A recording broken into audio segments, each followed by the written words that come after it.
Pero vamos a hablar de los puntos anatómicos importantes que ustedes deben de conocer, no solo como personas de salud, sino también como cultura general.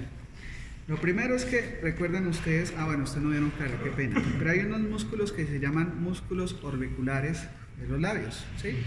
O de la boca, también los llaman, que tienes uno superior y uno inferior para acá, pues, para arriba, para ambos lados, para abajo, para ambos lados, que se cierran en una comisura que es la comisura labial. Y esto se habla primeramente en digestivo porque su función dentro de la parte digestiva, ya no dentro de la función facial, es el cierre del vestíbulo bucal, el cierre del vestíbulo bucal. ¿Cuál? ¿El de los músculos? El músculo Ambos músculos orbiculares de la boca o de los labios, ¿bien? Pero para que haya un cierre adecuado, ellos tienen que estar fijos hacia la parte del cráneo, unos hacia el maxilar y otros hacia la mandíbula, porque tenemos dos porciones ahí.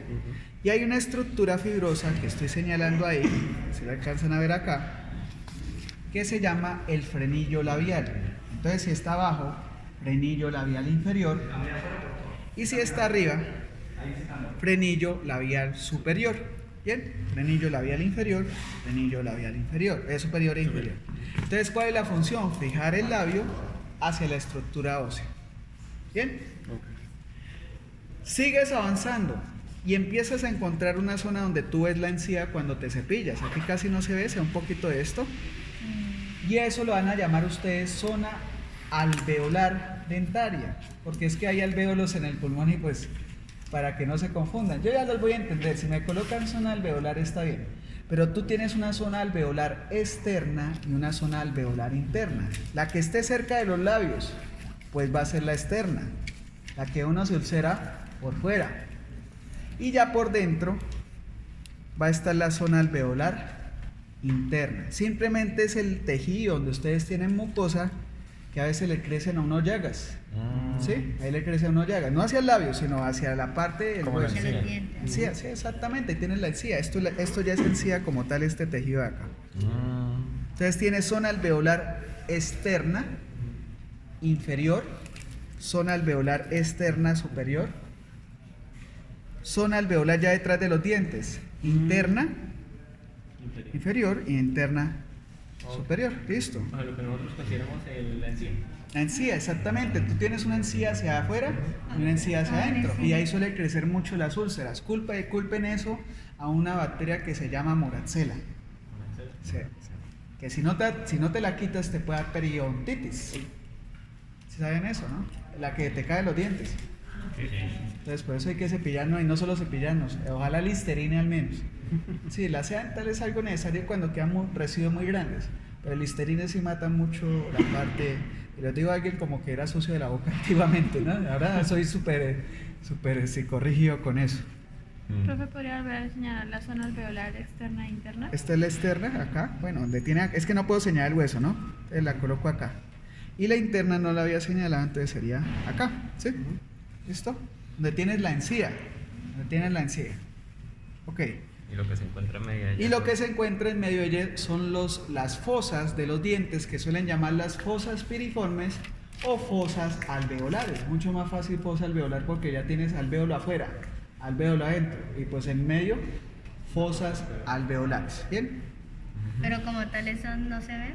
O sea, con La eso se fosa. Es que tengo que quitar los dientes. Es el donde Es se el ubican espacio los donde hay el dientes. diente. Sí, si tengo algún diente salido, como están partidos.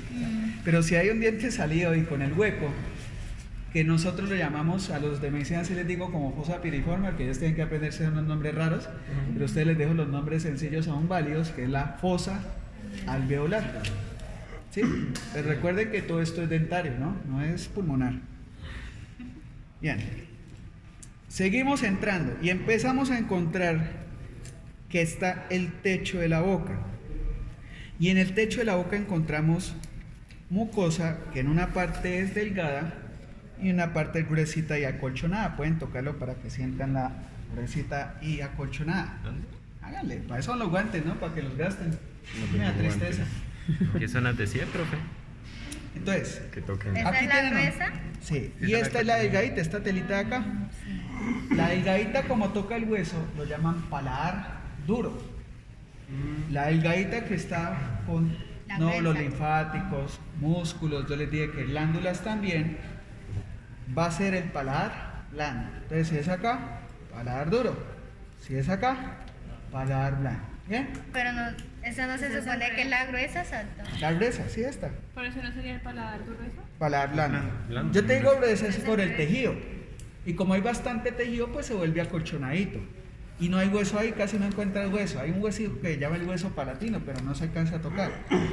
Pero acá tú tienes una capa demasiado delgada y inmediatamente encuentras hueso, entonces se siente duro esa zona. Al tocar es duro. Cuando te rascas, te sueles rascar ahí que te pica mucho. Cuando tienen gripe o algo. Sí. En el Y ese es paladar- el paladar duro. En el paladar blando es donde como que se conecta con la fosa nasal, ¿no? Hacia arriba, hacia arriba. Te bloquea la fosa nasal que vimos en nasofaringe porque el paladar blando, te cierra la nasofaringe. Y en el paladar blando es donde queda al final lo que ustedes conocen como úvula, que ya la habían visto. Esta es la úvula, sí, ya la habíamos visto. Sí, sí. Tenemos paladar blando y al final de él, la úvula. Es la punta, es que no se ve muy bien, está mejor en este lado. No sé por qué pensé más cuando se usan en la campanilla. O campanilla, pero no, campanilla no me le coloquen. Úvula. Hola. Sí, campanilla, eso no existe en el uva. Como una uva, ¿sí? Se escribe igual que uva, porque significa uva cayendo úvula. Oh. Entonces la llamaron úvula por eso. Úvula, con B pequeña, ¿no? No con B larga. El paladar blando conecta con la úvula. No, el paladar blando termina al final con la úvula. Sí, o sea, la parte final del paladar blando tiene esa forma característica de una uva cayendo. Y le dieron el nombre de úvula. Y la úvula, para que recuerden, tiene que ver con la resonancia de la voz, ¿no? También si la mueves te puedes vomitar. Es un centro emético. Es un centro emético. ¿Bien? Listo. Esperemos que venga el compañero que va a traer una silla. Aunque aquí no demoro mucho, luego paso allá. Pero bueno, tráela ahí mientras tanto. Está práctico, mano, está práctico. Y ya encontramos ahora hacia el piso de la boca, estábamos en el techo, ahora hacia el piso.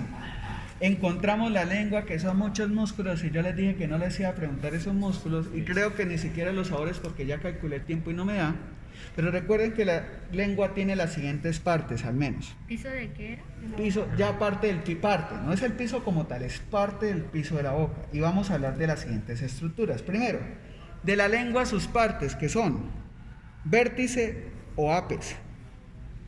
Es la punta de la lengua. No sé. Que todos no la vemos, ¿no? ¿Esa? ¿Quién no la conoce? Ay, la punta de la lengua, José. Segundo, el cuerpo de la lengua. También no lo vemos cuando estamos abriendo la lengua. ¿Qué no vemos cuando la abrimos? La raíz. La raíz está muy hacia atrás. Entonces tú tienes punta, o perdón, le van a llamar ustedes ápex o vértice, cuerpo y raíz de la lengua. Si lo quieren resumir, ustedes dicen raíz lingual, ápex lingual y cuerpo lingual. Significa lo mismo. Y debajo de la lengua, en un espacio abierto, que tú cuando levantas la lengua adelante, se ven unas bolitas al fondo, no sé si la han visto. Ah, sí.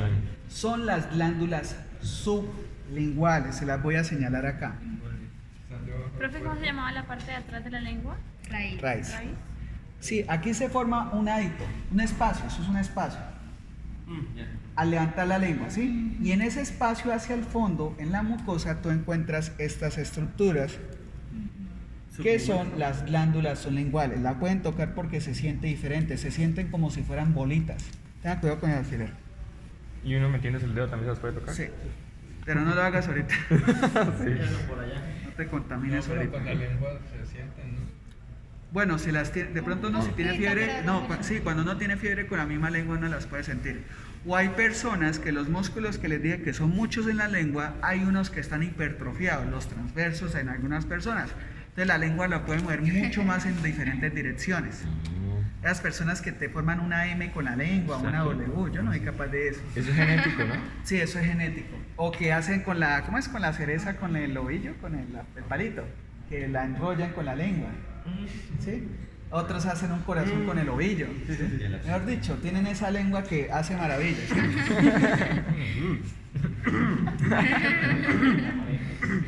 Pero entonces eso depende, como les digo, de la genética, eso sí es genético. ¿Bien? Entonces entrénenla para que sus próximos genes, eso es epigenética ya. Si tú entrenas, los genes cambian y la epigenética hace que la siguiente generación vaya adaptándose. Van a poner con eso. Bueno, ¿listo? Entonces ya saben, debajo en el hábito tú tienes la glándula sublingual. ¿El hábito? ¿Qué es el hábito? Es un espacio, es el espacio. Es el espacio abierto. Mira, que tú al levantar la lengua te queda como un espacio que ahí se almacena saliva. También lo llaman fosa sublingual. Nombre fácil. ¿Espacio sublingual? Fosa sublingual. Fosa sublingual. Sí, tiene realmente dos, una para un lado y otra para otro lado, porque la lengua también tiene un frenillo. Y esa sí no se las puedo mostrar porque está muy dañadito, es este de acá. Y yo no les hablé de eso en clase. Ustedes saben que la lengua uno no la puede levantar mucho, ¿no? No. Y quien la retiene para que no la levantes mucho es el frenillo lingual. Está muy cerca de la glándula. Pero tú tienes una glándula a un lado, separada por el frenillo, y hacia el otro lado tienes la otra glándula. Son dos glándulas sublinguales, ¿sí? Entonces, el frenillo es el que te evita que la lengua se vaya demasiado hacia atrás. Y no sé cómo hacía el man de Kiss para sacarla tanto hacia adelante, ¿sí?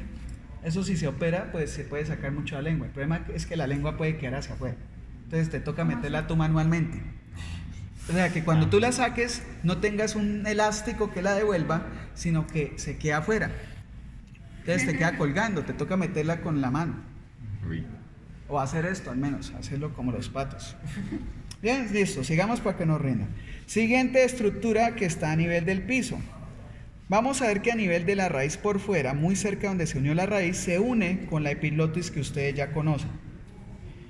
Y hay un ligamento que no recuerdo si les nombré, uniendo la lengua con la glotis. Ese está ahí señalado por este alfiler, el moradito de acá, en el medio. Es un ligamento en el medio. Profe, qué pena.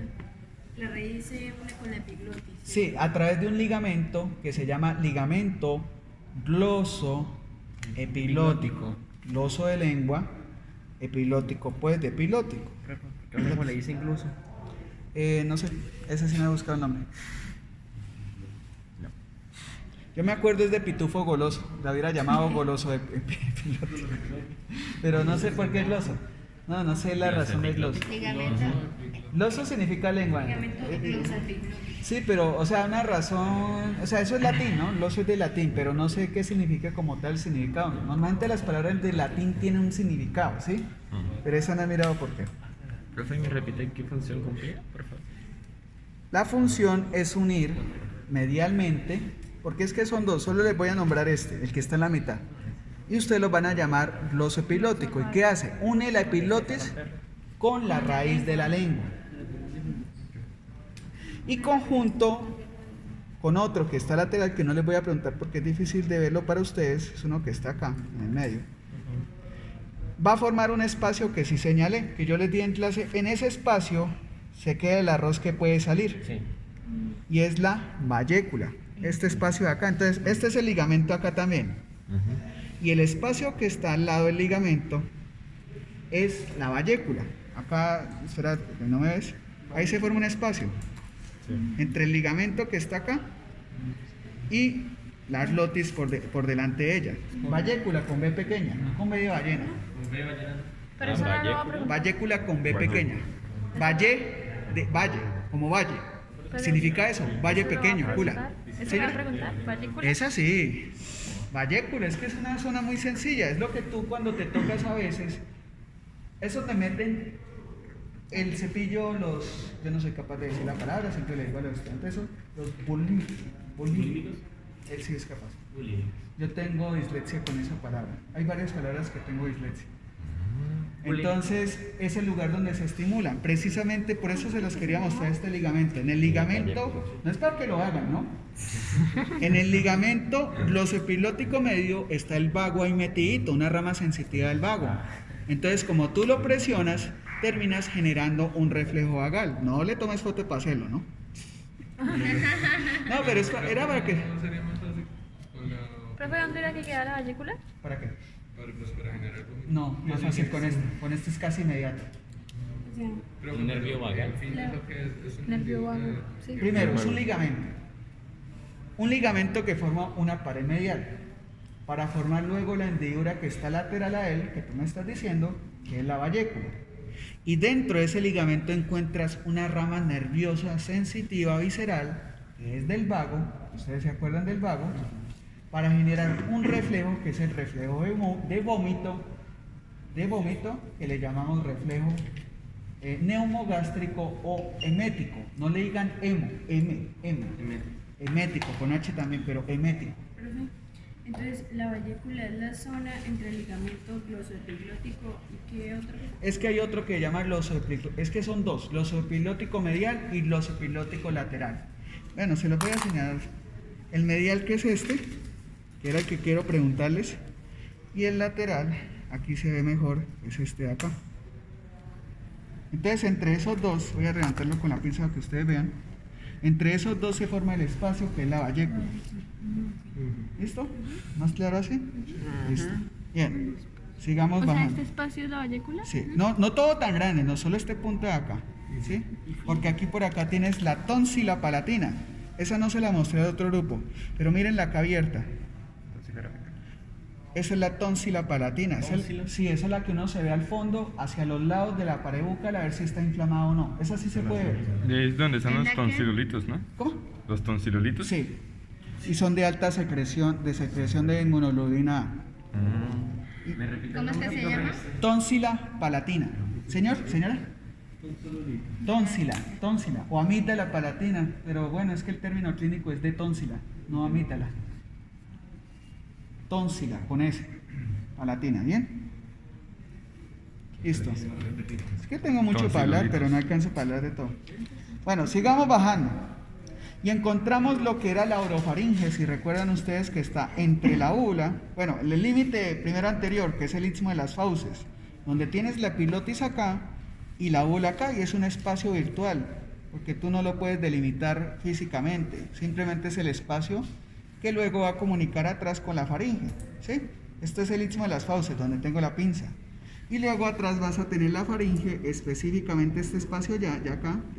O sea, de aquí para acá es vestíbulo bucal. De aquí para acá es orofaringe. Entonces es un límite virtual porque no tengo estructura física como tal, porque es un paso. Y la función pues, del istmo de las fauces es comunicar la cavidad bucal con la orofaringe específicamente. Entonces la lengua, con su raíz empujándola hacia atrás, empieza a hacer el proceso de eglución, hace esto. Simplemente una de las funciones de la lengua que yo les di en clase es llevar el alimento hacia atrás. Y la lleva inicialmente a la orofaringe. Y recuerden que existían unos músculos que eran estos. ¿Cuáles eran? Constrictores de la faringe, que tienes aquí el medio, más abajo en la laringo el inferior y arriba en la naso el superior. Eso ya lo habíamos visto. O sea, se pueden volver a preguntar, porque es parte digestivo. Porque la función de los constrictores es llevar lo que se conoce como bolo alimenticio y llevarlo en su viaje hacia el estómago. ¿Listo? Profe, ¿cómo era que se llamaba el límite que separaba Istmo de la- las fauces. Istmo de las fauces. Istmo es E-I-T-S-M-O. Istmo, la S es como mua. Istmo. Pero conecta que Es Separa un límite virtual de la orofaringe que y te la dice boca. dónde termina la cavidad bucal y dónde empieza la orofaringe. Y su función es conectar la orofaringe con la cavidad bucal. Así como la coana, que recuerdan ustedes, es un límite. Solo que la coana pues está mejor limitada que el istmo de las fauces. Bien, listo, sigamos. La coana era en nariz, el límite entre la nasofaringe y la cavidad nasal, esta de acá. Este puntico, que es acá, el huequito acá que se forma. Ok. Bien, entonces los constrictores ya saben ustedes que su función es llevar el alimento en dirección inferior, que baje.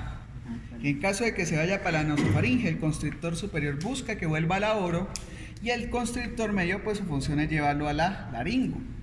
Finalmente, el constrictor inferior, señora. Cuando se le sale a uno la gaseosa o por la nariz. Es que no fue como es un líquido, este sirve más para los óleos. Ah, Y es porque tú dejaste abierto esto, cerraste esto, abriste esto y la presión que viene por aquí de aire termina empujando el líquido y se te viene por la cavidad nasal. ¿Sí? Pero es porque tú te pones a hablar y para hablar necesitas abrir la laringe. Pero tú hablando y comiendo Aunque se necesitas abierto esto y esto también. Y para comer tú necesitarías es estar cerrándolos. Entonces, los cierras es para que el aire que hay en la expiración no genere presión y no devuelva la comida, en este caso líquidos. El líquido es mucho más fácil de propulsar, entonces finalmente el líquido termina viniéndose en este camino. Pero es porque deberías tener cerrado esto y esto mientras hablas y no lo haces. Es que uno cuando come, uno come ahogándose. Sí, ¿Cómo les eso le explico? abre- Sí, ¿eso le explicaba en fisiología o no? No, eso le iba a preguntar, o sea, que cuando uno come... Cuando uno come, uno no está para la respirando. respiración. ¿Y cuando vuelves a respirar? Cuando al menos la comida ya está aquí. Ahí sí vuelves a abrirla. Pero a veces se puede devolver. Entonces te toca, primero, comer sentado. Comer acostado no es bueno, porque comer acostado hace que se devuelva. Y se vaya luego es para la laringe. Entonces no coman acostados. Y lo digo por experiencia también. Estaba comiendo una vez que era esto, no era gelatina. Era una avena. Y la avena se me fue para la laringe. Sí. Aparte de regarla en toda la cama, pues, porque acostado, o sea, el reflejo me hizo tumbar todo. Pero bueno, entonces recuerden, la laringe es anterior a la faringe, ¿no?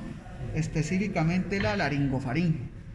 Y en este punto, que es C6, recuerden ese punto, que correspondía al final de la laringe también, y en este punto va a corresponder al inicio del esófago y final de la faringe, vamos a tener el esfínter esofágico superior, que es, anoten allá, una válvula exclusivamente fisiológica, esfínter esofágico superior. Yo les dije en clase que hay unos esfínteres o válvulas de la vía digestiva que todas son fisiológicas, Esofágico.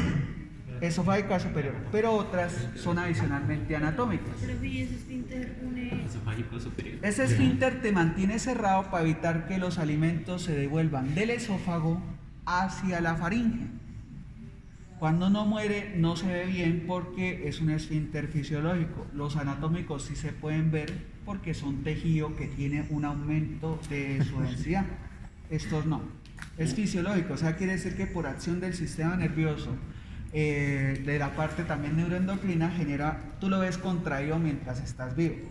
Y se abre y se cierra. Se encargaba de que el alimento no pasara de faringe en la Voy a colocarlo en un punto que a ustedes les sea más perceptible. ¿Ven que aquí se forma como un triángulo? Voy a colocarlo donde queda el vértice de ese triángulo.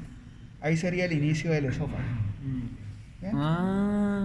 Es que aquí estoy un poco más abajo, pero a ustedes les voy a preguntar donde ustedes vean que cambió lo grueso y se volvió más delgadito. De faringe, esófago. Y va el esófago. ¿Qué tenemos que hablar del esófago? Primero, que tiene dos porciones. Una torácica y una abdominal. Ya ahorita les muestro la abdominal allá.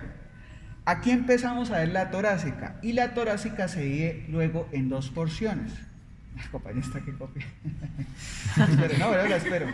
Paula siempre siendo No, porque para mí me sirve es que vean. Profe, usted dijo que acá era faringe y luego que... No, adelante está la laringe, atrás de ella está la faringe, específicamente la laringofaringe. Luego tienes el esófago. ¿Qué queda adelante del esófago? La tráquea. Bien, adelante está la tráquea y atrás está el esófago. Sí, porque si no, uno estaría al revés y estaría como rara la cosa. Bueno, listo. Siguiente. Este esófago que está detrás de la tráquea lo llaman esófago traqueal o torácico superior. Esófago traqueal o torácico superior. A mí en la ciencia me ha parecido, yo que he experimentado todas las ciencias de salud, esto me ha parecido la más fácil de toda la anatomía. La molecular es mucho más difícil, la genética es mucho más difícil. Sí, o sea, conceptualmente tienes que aprenderte muchas cosas de memoria. Aquí estás por lógica. Estás en la estructura que ya conoces tú desde antiguamente conocida esófago. La ves detrás de la tráquea, esófago traqueal. O sea, uno no debe ponerle tanta memoria, sino razón, ¿sí? Y después de que no está la tráquea, pues como no hay nada después de ella, tú lo llamas solo torácico inferior. Y este pues lo puedes llamar torácico superior y después de la tráquea torácico inferior, que era lo que seguía. Es para que ustedes no se compliquen con la anatomía, es más sencilla de lo que uno cree. Y yo les digo que yo he estudiado las 3 carreras. Entonces yo no les he contado. Ya no. ahorita no. Ah, que cuente. Y estudié hasta electrónica. Uy. ¿Y profe, este tipo de Bueno. carreras tiene? No, tenido, más bien estudiado, no tenido. Ah. Tener es otra cuenta. Bueno, Venga, chica. pero entonces ya saben, ¿hasta dónde se va a formar más o menos hasta dónde termina el traqueal o torácico superior? Hasta T4. Este nació en C6. Y el torácico superior va a estar delimitado en T4. O sea, la cuarta vértebra torácica. ¿Bien? Entonces ahora pasemos al caer de allá porque aquí ya no tengo nada más que mostrarles. Déjenme ver. No noté. Parece ¿En dónde? Que era laringe, es que yo no vi nada. Aquí está laringe. Laringe. O sea, la faringe es larga. Tú tienes cavidad nasal acá, luego está la nasofaringe. Acá vas a tener cavidad bucal, aquí también vas a tener faringe, pero la llaman orofaringe. Pero ya donde termina ella, tienes la laringe, que por detrás ese segmento de la faringe lo llaman laringofaringe. Finalmente sigue la tráquea, y en la tráquea te indica que ya no tienes faringe, sino atrás tienes esófago. Entonces tú tienes que el esófago está muy cercano de la columna vertebral hacia atrás, y anterior al esófago está la tráquea. Profe, una cosita. Como tal es solamente esto. Solo ese pedazo. Cuando te meten una sonda, porque si no se queda la sonda ahí atorada. Entonces, es eso. Bien, sigamos acá. Entonces, aquí les quería mostrar la posición del esófago. Que díganme esto que es primero antes que todo. Esta es la aorta Muy bien. descendente. Entonces el esófago es lateral a la aorta. ¿Hacia qué lado? Derecho. Derecho. Tú tienes la aorta en el lado izquierdo Sí. y el esófago lo vas a tener en el lado derecho, que yo no le señale acá y ustedes no sepan cuál era, ¿sí? Entonces, relaciones aún se pueden preguntar, que yo les pregunté acá, ustedes me digan aorta descendente, o acá me digan esófago. Eso son relaciones. Pero entonces ese es el esófago. Entonces tú dirías que esófago ¿qué? Torácico inferior. Ya pasaste la tráquea que va acá, mira, aquí está el pedículo pulmonar que ustedes habían visto. Y ya están más abajo. Es más, la ves libre, porque la ves libre. El esófago cuando está libre no está pegado a la tráquea. Entonces tú tienes ahí ya esófago torácico, pero torácico inferior. ¿Bien? Torácico inferior. Seguimos avanzando y más o menos en T10 encuentras el diafragma. Y el esófago pasa a ser de esófago torácico a esófago abdominal. Se los voy a mostrar acá. ¿En seque? En Ok. T10. O sea, tú tienes que el torácico solo incluye de T4 hasta T10. T4 a T10. ¿Y lo delimita el diafragma? Y lo delimita el diafragma. O sea, vas a tener aquí el diafragma, pasa lo que se conoce como hiato diafragmático, y se van a acordar de ese hiato porque de viejito nos va a dar algo que se llama hernia hiatal. Es una cosa que se siente un dolor aquí profundo cuando sufres de gastritis. El lugar se llena de edema, o sea, se llena de sangre, y te duele constantemente, y te toca ir al médico a ver si eso toca operarlo o no, porque te puede producir cáncer de esófago si lo dejas todo el tiempo. No el edema lo produce, sino el reflujo constante. O sea, la válvula que luego les voy a hablar ahí, va a uno tener que, como no funciona bien, se devuelve el jugo gástrico. Y a uno le pasa eso mucho de viejo. Y más si tú tienes Helicobacter pylori. Mi mamá que sufre eso, ese punto lo tiene herniado. Y el Helicobacter pylori es difícil de tratar. Y recuerden, 70% de la población colombiana tiene Helicobacter pylori. Ahorita se reconoce que hasta un 80%. O sea, casi todos nosotros. De aquí ya vemos 2, 4, 6, 8, 10, 11, al menos 2 o 3 personas deben de tener. Perdón, al revés, 3 personas no lo tienen y el resto lo tenemos. O sea que eso es asintomático así. No saben ni siquiera. No, es bastante sintomático, y muchos de los problemas de estómago que nosotros tenemos suelen estar asociados a él. Entonces, si alguno de ustedes sufre de gastritis, deberían hacerse un cultivo, un exudado. Deberían hacerse un exudado. Recuerden, yo digo el porcentaje, pero aquí no hay aleatoriedad. La aleatoriedad tengo que verla en una muestra mucho mayor. Sí, no, así no tampoco. De todas formas, como le meten sonda y de ahí sacan raspado. Sí, cuando te meten sonda no te hacen raspado. La biopsia es sí para ver si hay cáncer. Te sacan es con un tubito que va con la sonda el exudado. O sea, te sacan líquido. Sí. Y te la sacan, ya les digo de dónde. Bueno, sigamos al estómago. Bueno, en este punto, miren acá, este de acá, Ese ya es torácico. esófago abdominal. Aquí, mira, aquí es esófago abdominal. este de acá. ¿Y cuál es la diferencia entre este y este? La capa que lo recubre externamente. Los órganos abdominales para protegerse tienen una capa que brilla, que ustedes ya conocieron el corazón, que es de tipo ceroso. Aquí le dice uno capa cerosa. Dices capa cerosa del estómago, capa cerosa del esófago. Pero aquí no la necesita. Necesita es fijarse a la columna vertebral. ¿Y ustedes vieron en histología que las capas adventicias son las de fijación? Sí, ¿no? O sea, sí la tengo, pero no sé, yo no sé. Bueno, esto es una capa adventicia, se las puedo aquí levantar. Se ve como telita. Están en los músculos, están en muchas estructuras. Esto que estoy levantando acá. Oh, sí. No estoy rompiendo el esófago, es la capa que está alrededor del esófago. Y esa capa la ves mucho en la columna vertebral, pero acá es que tengo pleura y no me deja. Entonces, es una capa que sirve, las adventicias sirven de fijación, las serosas sirven de protección. Entonces, aquí todo protege de quién? Del peritoneo, que el peritoneo no es totalmente limpio, hay grasa, hay microorganismos, hay otras cosas. Entonces, tiene que ser protegido de todos modos ese segmento y protege también los órganos de esa manera. Entonces, ¿cuánto mide ese pedacito de esófago? De 2 a 2.5 centímetros. Es chiquito, 2 centímetros a 2.5. De los segmentos del esófago que les nombré es el más pequeño. El que El esófago abdominal. Sí. Tú tienes capa serosa en el hígado, a veces se le quita mucho, entonces no queda. Aquí todavía hay, esta de acá. ¿Sí? Y se nota porque son como bastante tensas. En cambio, la adventicia se rompe muy fácilmente. Al menos cuando está muerto, ¿no? Cuando está vivo es más difícil. Es todo lo contrario. No, es mucho más dura, ya que recordé. Cuando uno hace esto, cirugía abdominal, eso se siente mucho más duro. Mucho más duro. Y la de acá, pues, es dura, ¿sí? Pero no tanto como esta. La del esófago será abierta. Pero el esófago abdominal, si es el torácico que te hablé antes, su capa es adventicia, porque está fijándolo hacia la columna vertebral. ¿Cómo así? El esófago va pegado a la columna vertebral. Todas las partes. No, el trayecto inicial, el torácico, El superior. el superior e inferior, los dos. O sea, tú tienes fijo, nuevamente, tú tienes fijo la faringe con los constrictores hacia atrás, hacia la columna vertebral. Parece que nosotros los separamos para que ustedes vean.